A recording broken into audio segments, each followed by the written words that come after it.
I'm a yoga warrior. In fact, I think that anybody who steps out of their life, even for a short time, to find a better way, and then miraculously one day find themselves actualized enough that they can pass this better way on to someone else and help the world heal, these are warriors.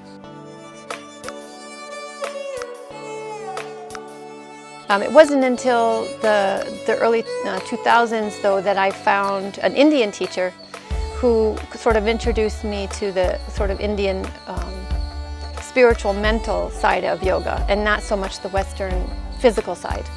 And then that's when my education really took off. So after my family was raised, I was finding myself in New York City, quite not liking my life, my work life, my approach to life. And I went on a trip to India with my yoga class. And I found a great ashram that invited me back to do some of my work, what I do. I'm a writer and a designer, yoga teacher.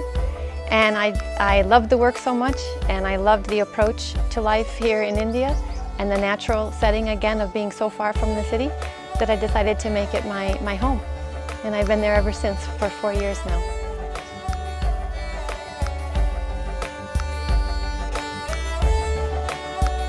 And this is a very natural way of staying with the earth, which keeps us healthy. So I appreciate that way of simple life. You don't have to maintain a lot of material things. You have a lot of time for study and play and being with family and being with friends.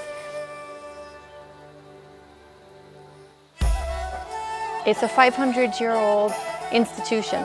It's the oldest spiritual and education institution in the Marwar region, and currently non-commercialized.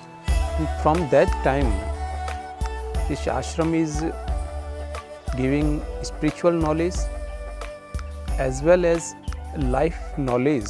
This is traditional yoga in a non-for-profit organization, and there aren't many left. There really aren't that many. And on that side, there aren't many left because there aren't that many true gurus left in India. It's really hard to find a great guru. Guru means teacher. It's really hard to find a true, authentic, giving spiritual guru who has not been tainted by the commercialism side of. UNESCO now protects yoga as the tradition and heritage of India. So I know that the ministry does welcome a lot of people to come and be introduced to it. I also know that the ministry welcomes people like myself. I'm pursuing a PhD in yoga. Nobody's saying you need to give up your life and move to an ashram in India in order to be a yogi. You can be a yogi in downtown New York City very successfully with some training, with the right guru, with the right foundation. Yoga is also, it is a very good tool to make a person physically and mentally healthy and peaceful. Bringing people in who want to either become a teacher or to just have a yogic lifestyle back in their apartment in Germany. These are all things that we can address, sometimes slowly.